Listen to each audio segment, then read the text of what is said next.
Okay, continuing on with our reading in Luke chapter 2, we pick it up in verse 39. Kehos telesan pantatakaton nomon Kyriou epestrepsan is ten Galilean is Polen Iavton Nazareth.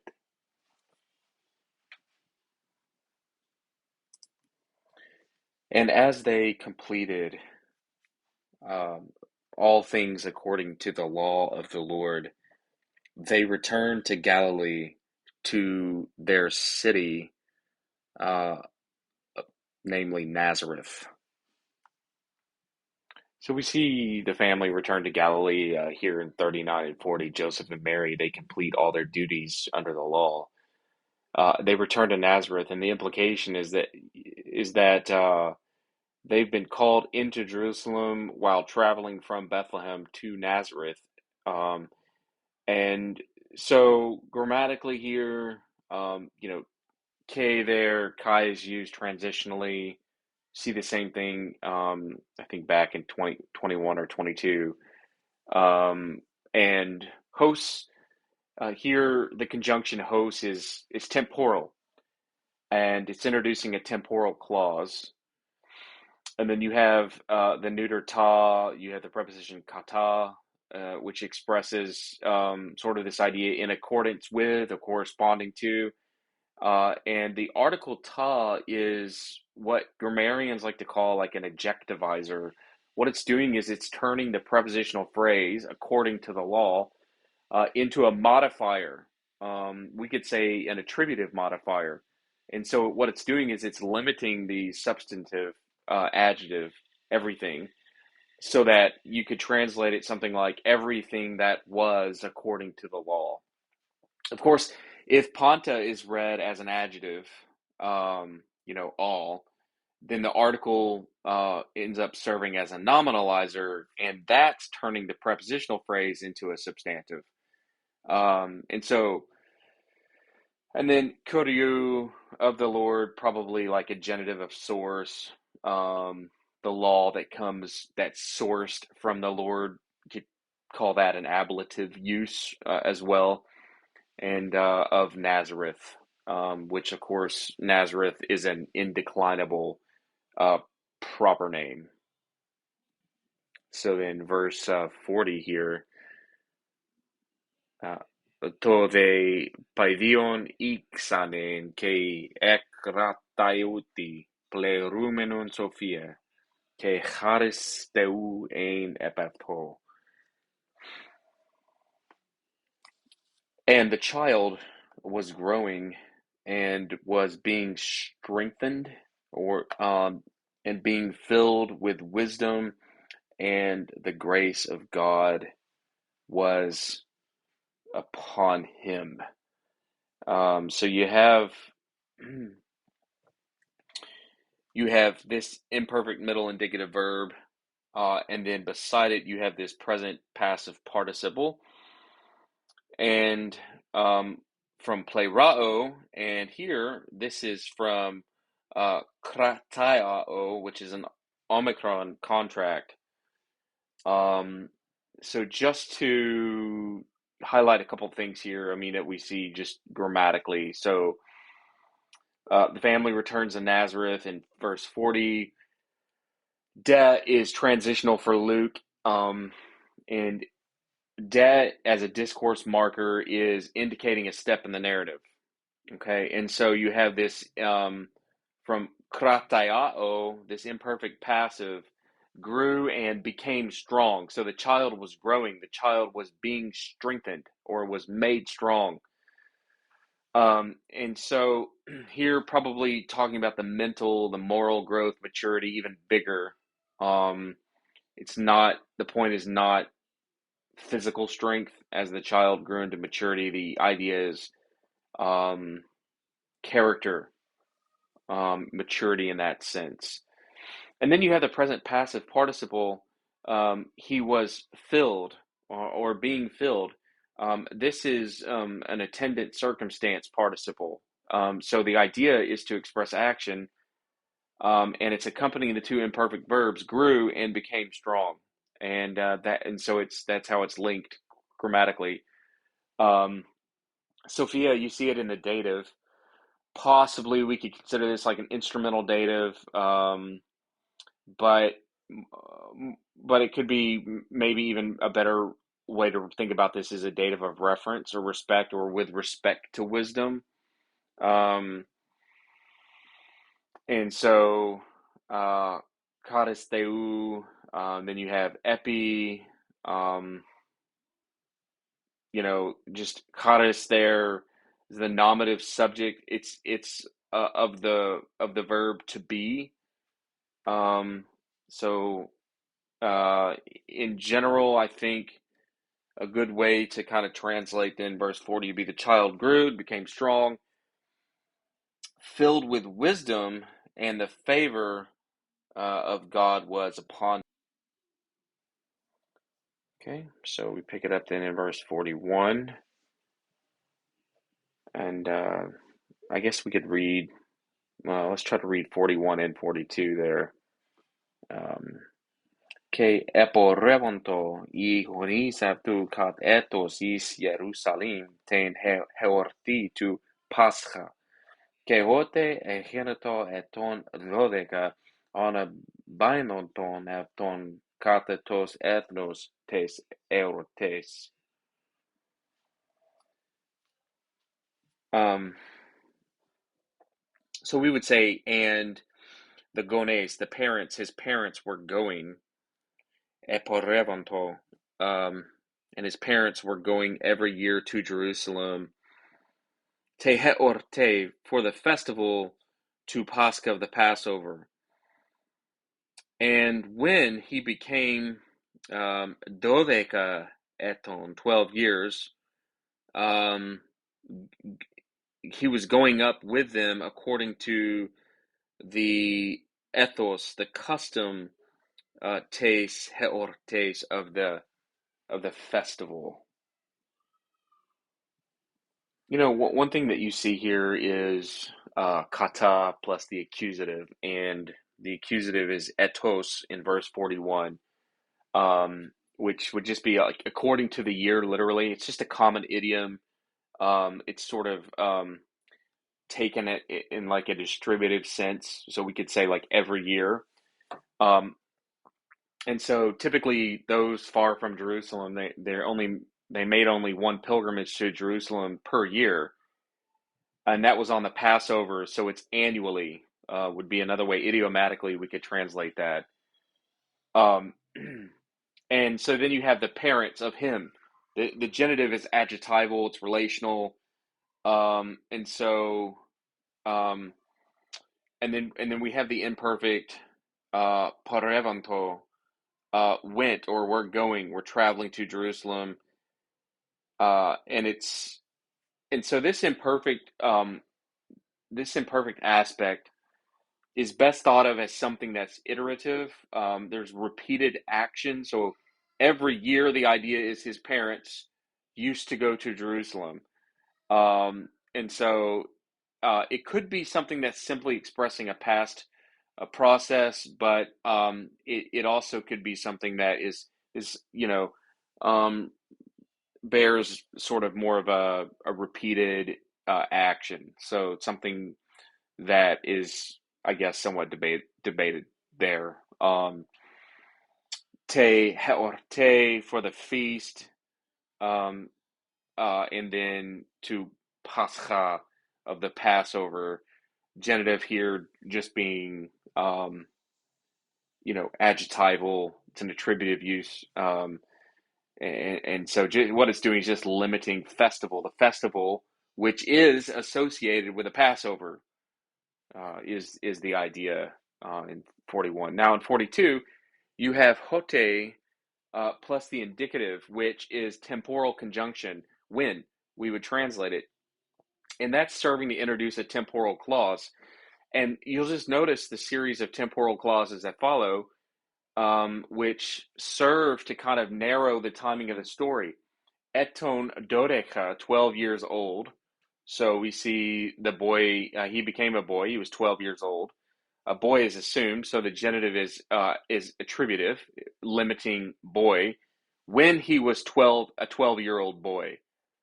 Ana binonton comes from anabino, and this participle um, is it's a genitive participle, and its genitive subject is avton, and so it's forming a genitive absolute construction here.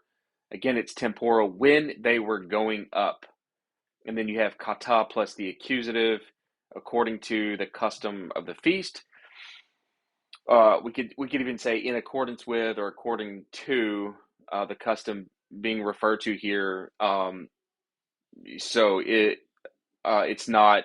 I guess it's not overtly clear what that custom is, but I guess it could even be something as simple as just the custom of a yearly visit, or even going up to Jerusalem as part of the pilgrimage.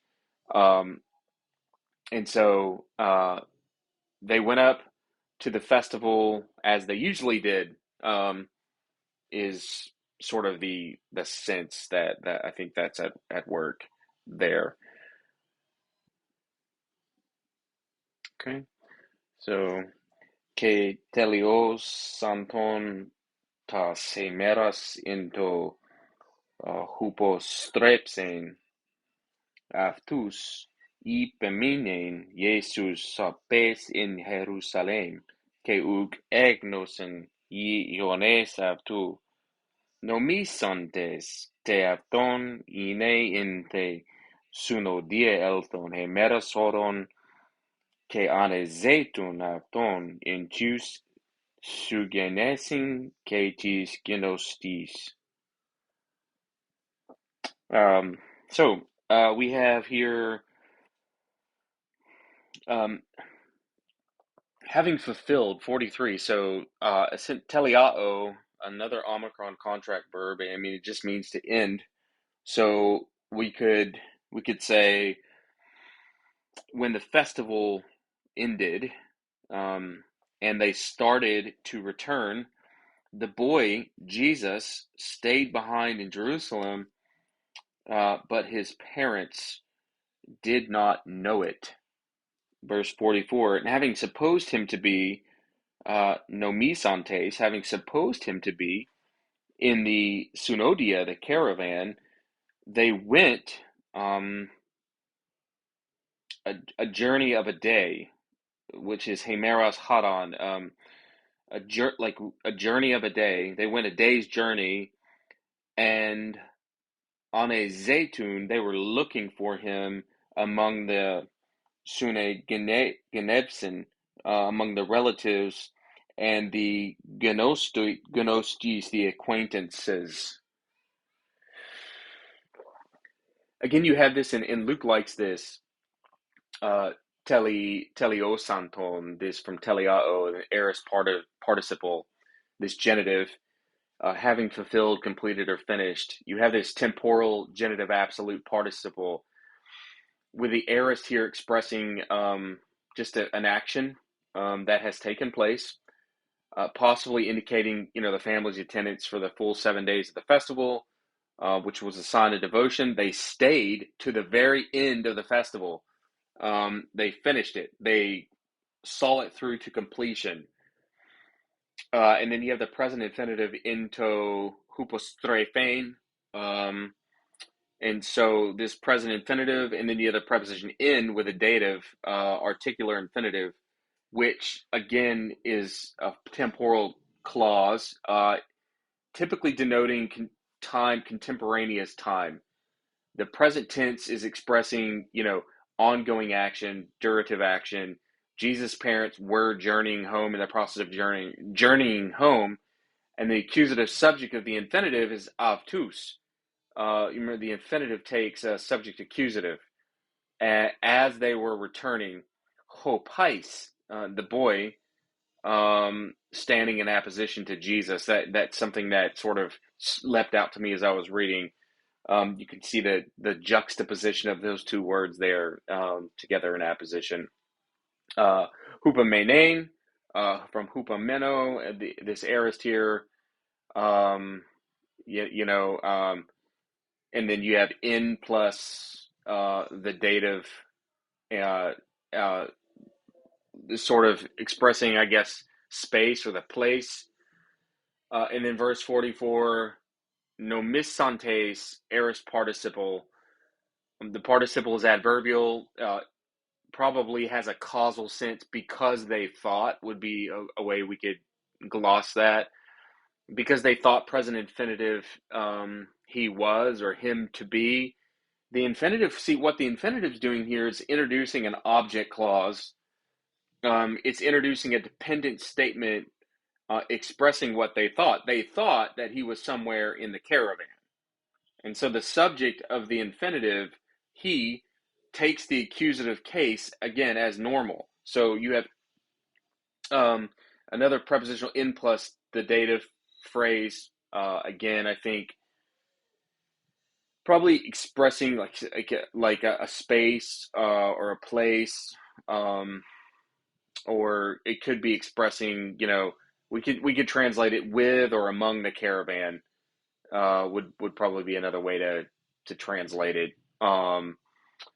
And I think that's pretty much it, except for I would say ane zaytun from ane zeteo.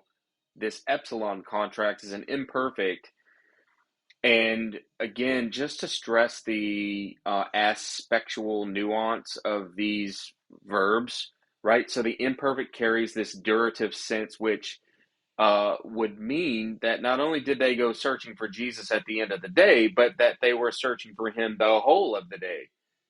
And that would be a very valid way to sort of bring that, I think, that sense out into the translation. Okay, so let's move the screen up here and carry on with verses 45 and 46.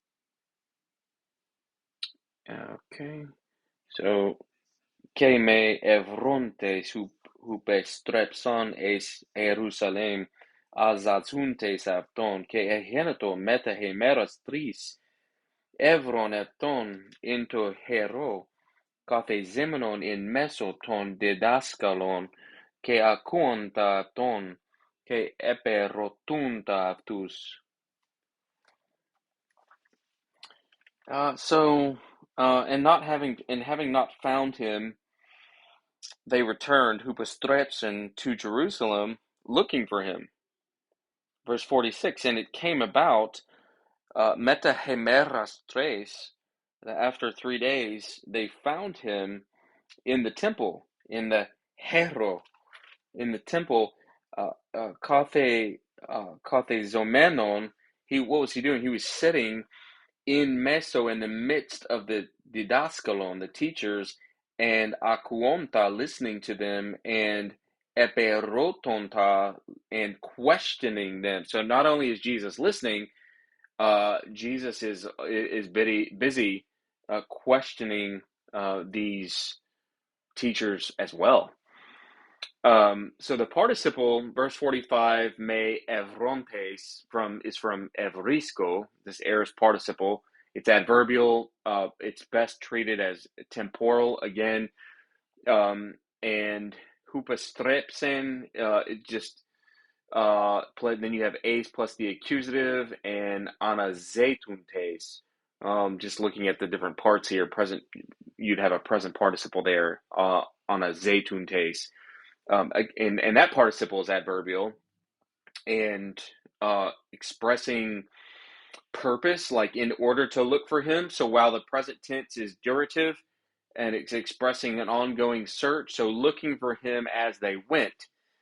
And then in verse 46, we have meta plus the accusative after 3 days, temporal again, use of the preposition, possibly meaning that the search in Jerusalem lasted for 3 days, although it's probably more likely that it was 3 days after the caravan had left Jerusalem that they found Jesus. And interesting to think about the parallel there between, we're in Easter season, 3 days, and then the resurrection.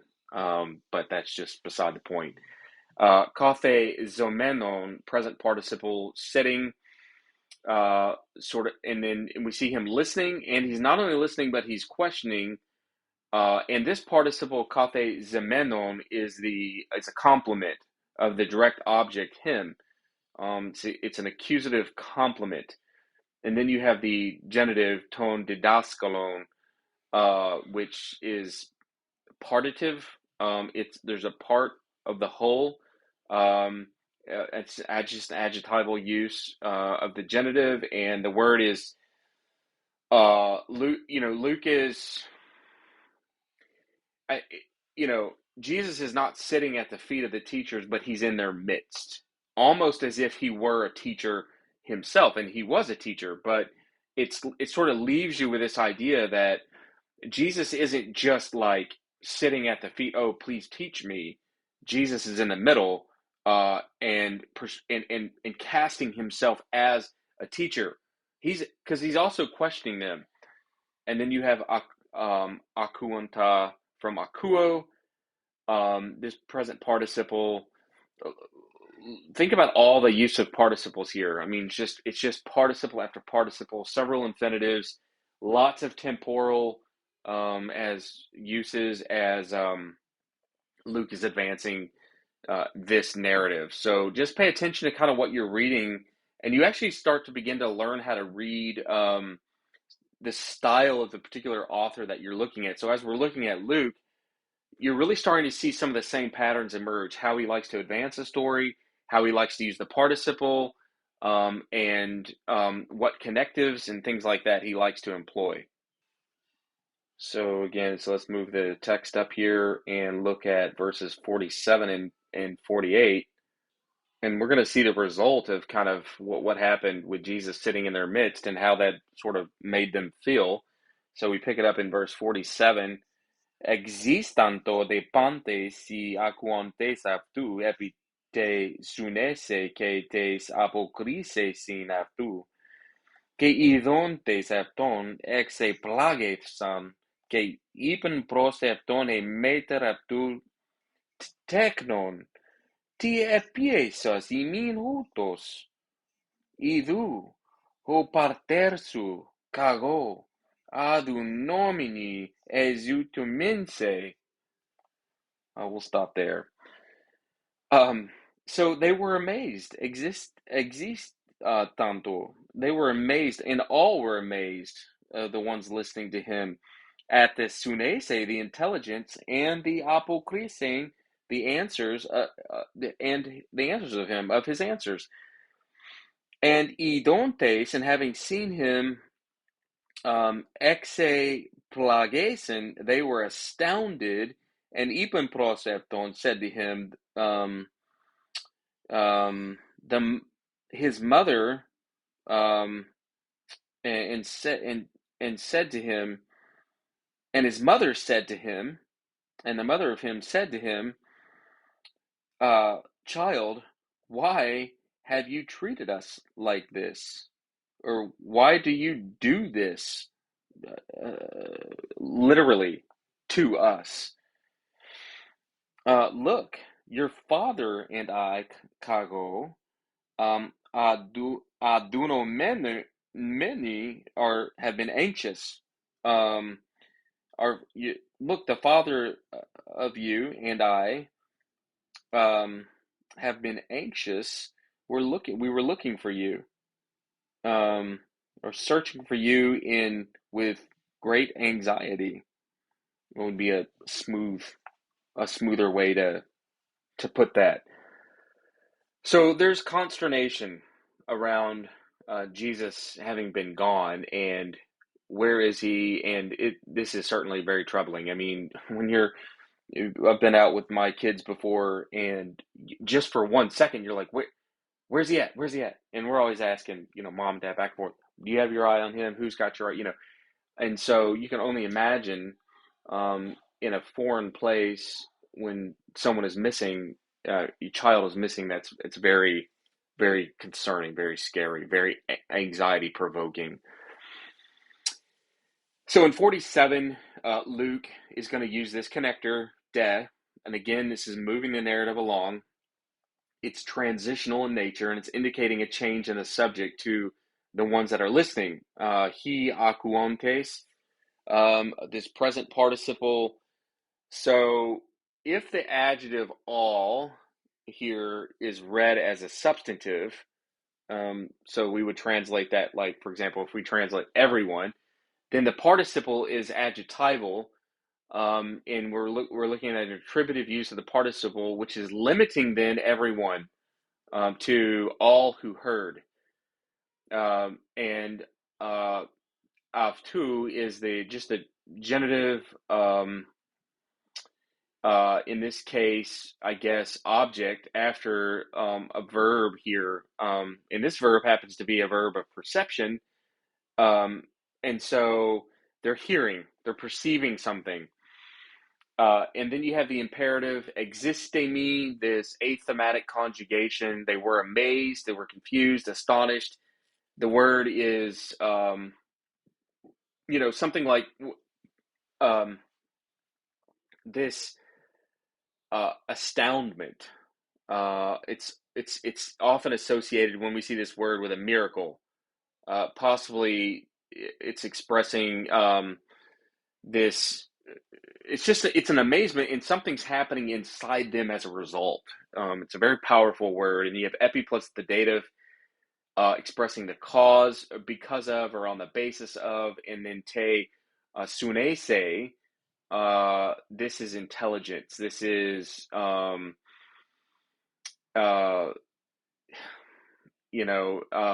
and they were amazed at his understanding, his intelligence, and there's possibly a Hindiades here. They were astonished at his powers of intelligence, or his powers of understanding, or they were astonished at his great intellectual ability. And then verse 48, Mary and Joseph, obviously they're shocked by Jesus, what seems to be disobedience, insubordination. And when his parents saw him, idontes, this aorist participle, this adverbial participle, again, temporal in nature, when they saw him, they were astonished. And Luke's use of this word in Acts is carries like a nuance around, like being perplexed, almost confused. They were, and so here, it's in other places you see, like, where you will see something like in Acts, for example, that when there's teaching, that the crowd was astounded at the teaching, and it's indicating here that Jesus' parents may be astounded by the intellectual, just sheer capacity of their son. Yet Luke has chosen a different word to note in verse 47. The sense is probably more like surprised or shocked. And this reaction prompts Joseph and Mary's reproach. And so in their eyes, their son is acting willfully, and he's caused them trouble. And so their shock of this situation is indicating is that it seems that Jesus is out of step, that he's out of character. And so obviously that's not the case, but that's what seems to be taking place. And then you have teknon, is vocative, son, and the mother of him said to him, child. The word here, teknon, it doesn't strictly mean just like a child. It can be a person of any age, particularly when it is used in an endearing sense. But it's primarily used to address a young member of a family, like is happening here. Imin is dative pronoun. Dative, probably in this case, why did you, or in this way, sort of a dative of interest. Why have you treated us this way? O di nomini, from o dinao, alpha contract, present passive participle, anxious. Anxiously, the father of you and I, we've been anxious. We were looking for you. And this participle here is it's modal. It's expressing the manner of their searching. It's describing their mental anxiety. They were filled with anxiety. They've been worried to the point of distraction. And so Mary complains, and this is going to prompt Jesus to respond, to which is very interesting. And so he says, he says to them, why were you looking for me? I mean, did you not know that um that it's net what is necessary of me? Um did you not know that it is necessary for me to be in my father's house? Uh Verse 49, that's a necessity for me. Um the word house isn't there, but that's the idea. Um to be about my father's business is another way to sort of get at the idea. But he's asking a question, and he sets it up with T. Ti hote e zetite. Why were you looking for me? And then the negative question, did you not know? So that I must be in my father's um, house. I mean, I must be doing my father's work. Something has to be supplied there. Um, so this idea of necessity is in this case, Jesus is expressing like a divine compulsion.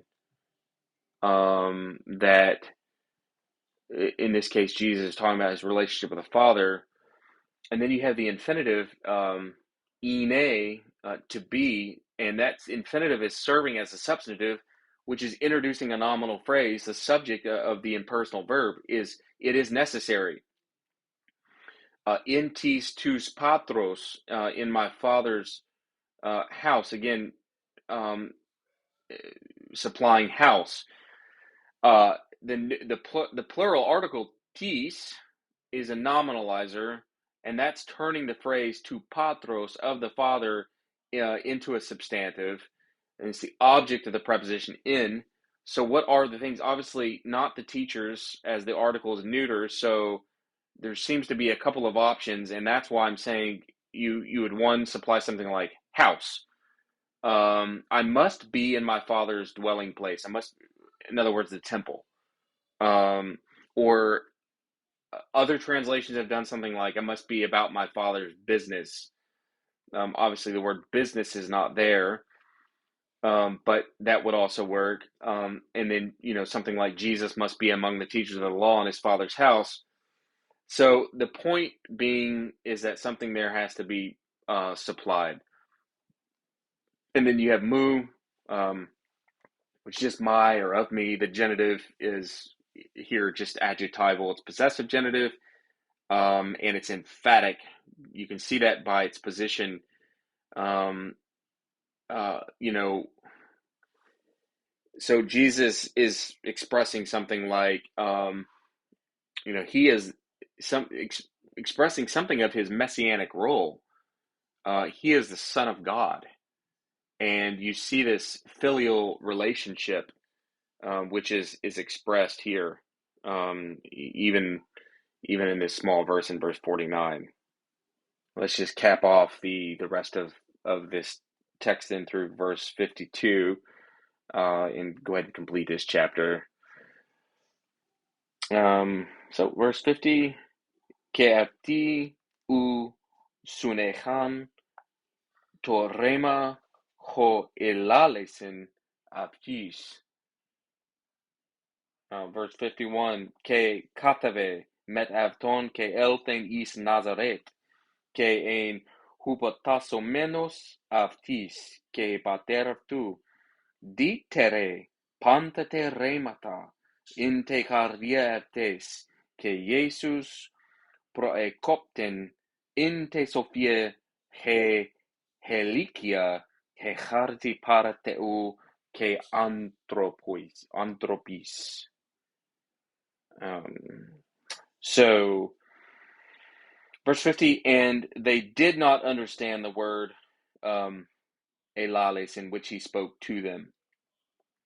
And he went down, met Avton with them, and he came, Elthan, unto Nazareth.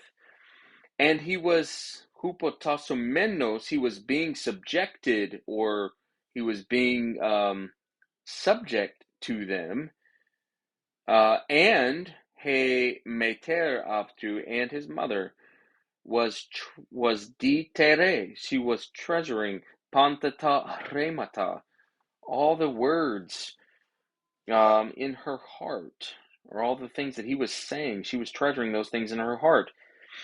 Que Jesus in Jesus was proekopten, was increasing in te Sophia ke helikia, in wisdom and stature and charity, favor, parateo with God, and anthropis with man. Um, hmm. Helikia, just to say something like, I mean, one way to translate Helikia would be idiomatically, like it's really stature, but maybe something like years would be appropriate in verse 52. So Jesus increased in wisdom and in years. Uh, yeah, I think that would work. And in divine and human favor. Um, right, with favor with both God and man. So just a couple of grammatical notes as we kind of round out this chapter. So Jesus' parents are confused. His parents don't understand what he's up to, given his miraculous birth. Uh, they and then all of a sudden you have this. What's he doing? He's gone. Here he's sitting in the midst of these teachers. I mean, there's just so much going on here. But it says you have suniemi, which is another athematic verb. They did not understand this aorist. They did not understand what he meant when he says this to his parents. They just don't understand. Tis, you have the dative pronoun to them, which is serving as an indirect object. Verse 51, so the family returns to Nazareth, and again, Mary's left with something to think about, and you have katabaino. He went down, right? So, because Jerusalem was high, and since the city was on a hill in Palestine, so they are now going down, and you have ein hupastosemenos from hupatasso, which to be obedient, to be subject to. And then you have the imperfect verb to be plus the participle. And whenever you have an imperfect verb plus a participle here, it's forming an imperfect periphrastic construction. The purpose being to emphasize this durative aspect, and so expressing this continual submission of Jesus to his parents until he was of age, even when he was of age. And so Aptis is just the dative direct object. Dietere is from diatero, imperfect here. So his mother was treasuring, maintaining. I mean, tereo is to keep. So we could say the mother kept these things. The imperfect aspect of this is possibly emphasizing again. Jesus' mother continued to mull these words over in her head. And remata doesn't strictly just mean words, but it can mean matters, the things that were being discussed. So it could even translate these things. She was treasuring, mulling these things over in her head, or treasuring these matters or these words. Sorry, not in her head, but in her heart. And then verse 52, Luke is summarizing Jesus developing years, and so Jesus grows in wisdom, he grows in stature, in moral integrity, proekopten, which is pro kapto, this is imperfect, was increasing, this process of growing. Um, and then you have inte, the preposition in the dative article, which is in brackets because it means it's missing in some manuscripts, but applies to all three of the following nouns. So they would all go with the following nouns, and the function, they would be functioning here adverbially, expressing reference or respect. So with respect to or with reference to Sophia, Helikia, right? So with wisdom and with stature and charity, in favor, um, and and I was just thinking like Elikia stature here, bodily stature is probably preferable, right? Growth, like physical growth, which seems to be maybe slightly different from what we saw earlier, which seemed to be more the focus on moral growth, moral maturity. But here it seems to be more physical in nature. Jesus progressed intellectually, physically, and morally. The point is, Jesus is becoming a man in every respect of that term. And then you have para plus the dative, probably just expressing sphere in the sight of or before, um, you know, uh, or we could say in the judgment of both God and man, in his sight. And obviously, God's sight is what is, let me roll this up so you can see it. Ke Jesus praekoptein. Sorry, that wasn't on the screen. Inte Sophia ke helika ke chariti parateu ke anthropis. All right, so that rounds us out for the end of Luke chapter 2. We'll pick it up again in chapter 3.